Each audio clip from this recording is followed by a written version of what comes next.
नमस्कार, मैं डॉक्टर राकेश पाठक।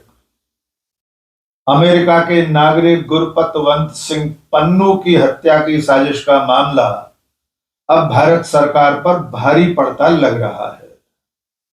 भारत की नजर में घोषित खालिस्तानी आतंकवादी पन्नू की हत्या की साजिश के मामले में भारतीय कारोबारी निखिल गुप्ता के बयान ने न केवल सरकार बल्कि हमारी एक बड़ी जांच एजेंसी पर संकट पैदा कर दिया है।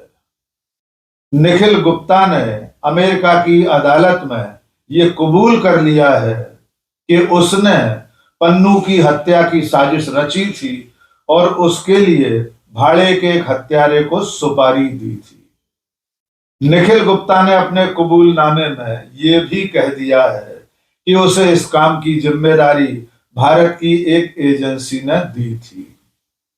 निखिल गुप्ता के बयान में एजेंसी और उसके जिस अधिकारी का नाम आया है, अब अमेरिका की सरकार और उसकी जांच एजेंसियां उस अधिकारी को ढूंढ रही हैं। आइए इस पूरे मामले को एक बार फिर से सिलसिलेवार समझ लीजिए। आप जानते हैं कि मूलतः पंजाब के रहने वाले गुरपतवंत सिंह पन्नू ने अमेरिका और कनाडा की नागरिकता ले ली है। पन्नू खालिस्तान का घोषित समर्थक है और अलग खालिस्तान की मांग को लेकर सिख फॉर जस्टिस नाम की एक संस्था के जरिए अमेरिका और दुनिया के तमाम देशों में आंदोलन चलाता रहता है। भारत में आतंकवादी गतिविधियों और इस तरह की धमकियों के लिए उस पर तमाम मुकदमे दर्ज हैं। यूएपीए के तहत दर्ज मुकदमों के आधार पर भारत सरकार ने उसे आतंकवादी घोषित कर रखा है। भारत सरकार ने पन्नू की गिरफ्तारी के लिए इंटरपोल से भी अनुरोध कर रखा है, लेकिन पन्नू इसके बावजूद अमेरिका, कनाडा और दूसरे देशों में खालिस्तान के लिए आवाज उठाता रहता है। 2023 में इस बात का खुलासा हुआ था कि पन्नू की हत्या की साजिश के लिए अमेरिका में कोई सुपारी दी गई है।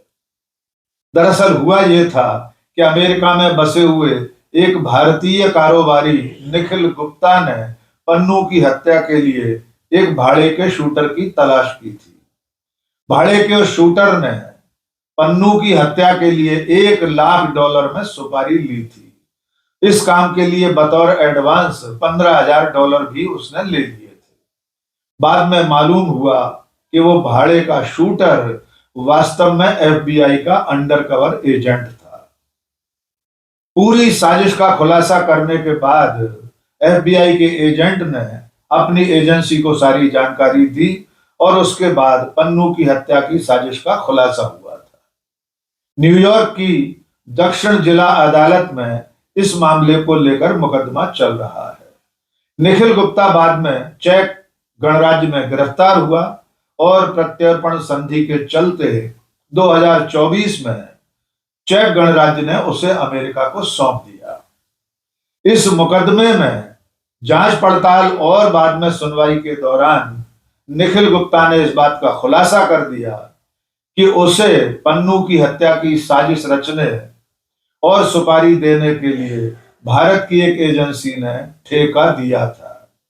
उसने एजेंसी के अधिकारी का जो नाम बताया, शुरू में एफबीआई ने उसे CC1 के रूप में चिन्हित किया था, लेकिन उसकी पहचान उजागर होने के बाद यह तथ्य सामने आया कि वो तथाकथित CC1 भारत की एजेंसी रॉ का अधिकारी विकास था। निखिल गुप्ता ने न्यूयॉर्क की अदालत में जो कबूलनामा पेश किया है, अपना अपराध कबूल करते हुए जो जानकारी दी है, उसमें भी उसने ये बात दोहराई है कि उसे भारत की जांच एजेंसी और उसके अधिकारी विकास यादव ने पन्नू की हत्या की सुपारी दी थी। इस मामले का खुलासा होने के बाद अमेरिका की सबसे बड़ी agency federal bureau of investigation यानी एफबीआई ने गिरफ्तारी के लिए फेडरल वारंट जारी करवाया है। पिछले साल जारी हुए इस वारंट के तहत विकास यादव की गिरफ्तारी के लिए अमेरिका और एफबीआई ने इंटरपोल से रेड कॉर्नर नोटिस भी जारी करवा रखा है। एफबीआई ने अपनी मोस्ट वांटेड लिस्ट में विकास यादव को शामिल करते हुए एक इश्तिहार भी जारी किया था। इस विज्ञापन में विकास यादव की 3 तस्वीरें लगी हैं। ये इश्तिहार इस वक्त आप स्क्रीन पर देख रहे हैं। इस विज्ञापन में बताया गया है कि विकास यादव अमेरिका के नागरिक गुरपतवंत सिंह पन्नू की हत्या की साजिश में शामिल है, इसलिए अमेरिका की सरकार को उसकी तलाश है। इस मामले में दिलचस्प बात यह है कि जैसे ही एफबीआई ने विकास यादव के खिलाफ वारंट जारी किया, उसे मोस्ट वांटेड लिस्ट में शामिल करके विज्ञापन जारी किया, वैसे ही भारत सरकार ने विकास यादव के खिलाफ दिल्ली पुलिस के जरिए जबरिया वसूली का एक मुकदमा दर्ज करवा दिया। सरकार ने उस वक्त सिर्फ इतना माना था कि विकास यादव नाम का व्यक्ति भारत सरकार का मुलाजिम है, लेकिन बाकी उसके किसी भी कृत्य से सरकार ने पल्ला झाड़ लिया था। उस दिन से लेकर आज तक विकास यादव लापता है, उसका कोई पता ठिकाना नहीं है। अब इस मामले में जो ताजा खबर है वो ये है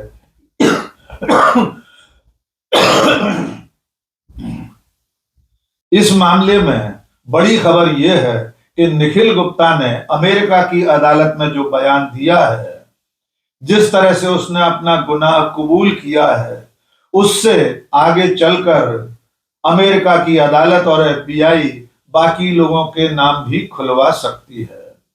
अमेरिका का जो संघीय कानून है उसमें इस तरह का प्रावधान भी है कि अगर साजिश रचने वाला आरोपी अन्य आरोपियों के नाम, उनके खिलाफ सबूत, दस्तावेज, कोई भी ऐसी सामग्री मुहैया करा दे तो उसकी सजा में भी कटौती हो सकती है। एक तरह से निखिल गुप्ता को सरकारी गवाह बनाकर अमेरिका की अदालत और एफबीआई विकास यादव के अलावा भारत की जो एजेंसी है उसके दूसरे नामों को, बड़े नामों को भी खुलवाना चाहती है, और इसी के लिए विकास यादव की तलाश भी शुरू हो चुकी है। निखिल गुप्ता ने अदालत में जो कबूलनामा पेश किया है उसके बाद एफबीआई ने और अमेरिका की सरकार ने एक चेतावनी भी जारी की थी।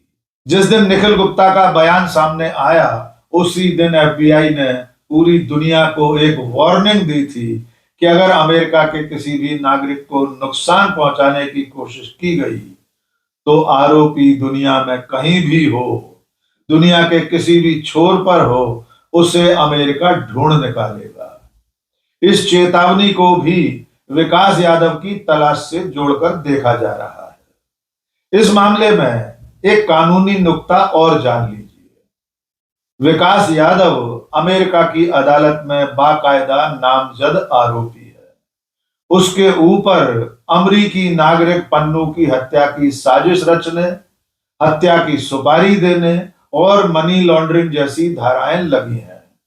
ये तीनों धाराएं निखिल गुप्ता पर भी लगी हैं, जिसके तहत निखिल गुप्ता को 40 साल की सजा हो सकती है। जिस मामले में निखिल गुप्ता आरोपी है, ठीक उसी मामले में विकास यादव की भी तलाश है। और भारत और अमेरिका के बीच 1997 में प्रत्यर्पण संधि हो चुकी है। इस प्रत्यर्पण संधि के अंतर्गत दोनों देश एक दूसरे के देशों में छुपे हुए वांछित अपराधियों को एक दूसरे को सौंपने के लिए कटिबद्ध है। इसीलिए अमेरिका की सरकार आगे चलकर प्रत्यर्पण संधि के अंतर्गत विकास यादव को मांग सकती है। अब यहां एक और नुक्ता जान लीजिए। इस संधि के अनुच्छेद 6 में यह प्रावधान है कि अगर जिस व्यक्ति की तलाश है उस पर उसी के देश में कोई और मुकदमा चल रहा हो, कोई और कानूनी प्रक्रिया चल रही हो, और अगर वो अपने देश में कहीं गिरफ्तार हो, जेल में हो, तो इस प्रत्यर्पण संधि के होते हुए भी उसे दूसरे देश को सौंपा नहीं जाएगा। अब आप समझ जाइए कि एफबीआई ने जिस दिन वारंट जारी किया उसके तत्काल बाद दिल्ली पुलिस ने विकास यादव के खिलाफ मुकदमा क्यों दर्ज किया था। इस मुकदमे के जरिए उसे अमेरिका को सौंपे जाने से बचा जा सकता है। लेकिन अमेरिका की सरकार अपने नागरिक पन्नू की हत्या की साजिश में अगर किसी व्यक्ति को तलाश रही है तो उसे बहुत ज्यादा दिनों तक बचा कर रख पाना मुश्किल होगा। कुल मिलाकर पन्नू की हत्या की साजिश के मामले में निखिल गुप्ता की गिरफ्तारी, उसका कबूलनामा, उसके द्वारा विकास यादव और भारत की एजेंसी का नाम लिया जाना भारत सरकार के लिए आफत का सबब बन सकता है। और आप एक बार फिर जान लीजिए, इस मामले में खालिस्तानी आतंकवादी पन्नू ने प्रधानमंत्री नरेंद्र मोदी, राष्ट्रीय सुरक्षा सलाहकार अजित डोभाल, रॉ के तत्कालीन चीफ सामंत गोयल तक का नाम लिया था। यद्यपि अदालत में जो मुकदमा चल रहा है उसमें अजित डोभाल और सामंत गोयल आरोपी नहीं है।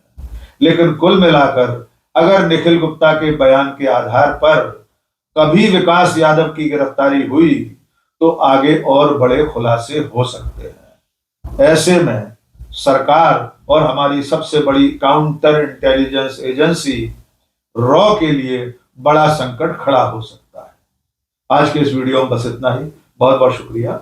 जय हिंद।